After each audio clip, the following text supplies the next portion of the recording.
Hi everyone. I wanted to quickly show you how I store my larger dies. So in this case, these Elizabeth Craft Design Planner dies. I'm absolutely addicted to this and to creating planner items with these. Absolutely fantastic. They have lots of inspiration in the back, but they are a much kind of bigger size of dies. So what I use for these are this Do Crafts set. So it comes with, six folders in each packet. They're really substantial. It's not flimsy material at all. It's quite flexible, but quite a resistant plastic, which is kind of what you need because there's going to be a lot of weight being put onto these. And then what I do is I get these A4 magnetic sheets. They're not double-sided, it's just one side, which is perfect for what I want here. And what you do is you cut this in half, and that means that from one A4 sheet you actually get to fill in two of these.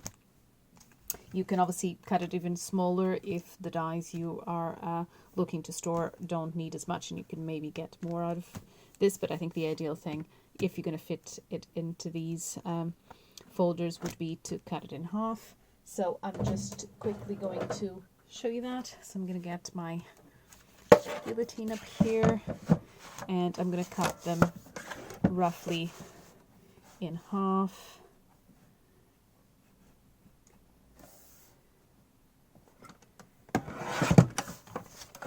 Okay, so one is actually a little bit wider than the other one. It doesn't really matter for this.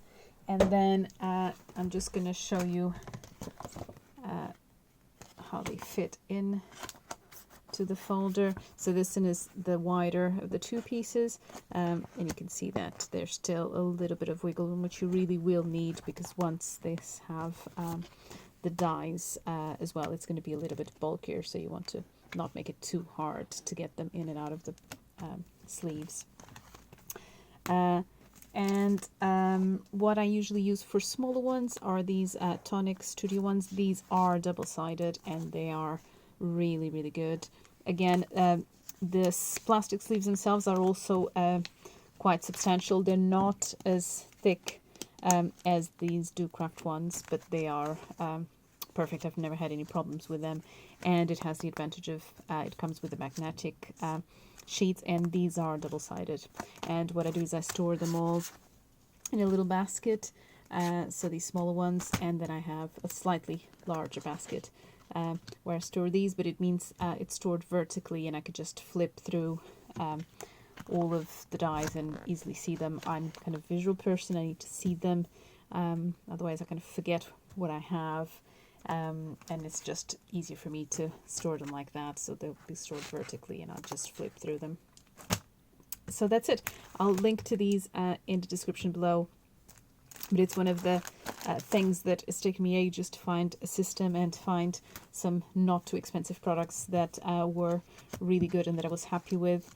They all match, they all look the same, and they're a really good practical way of storing your dies if you're going to opt for a sort of system like this with folders.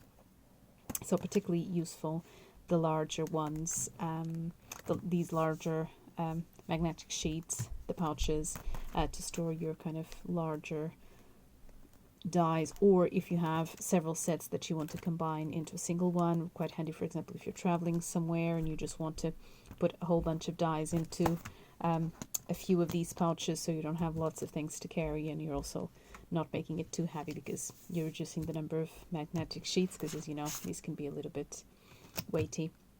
So that's it. I hope you found this useful, and I'll see you next time.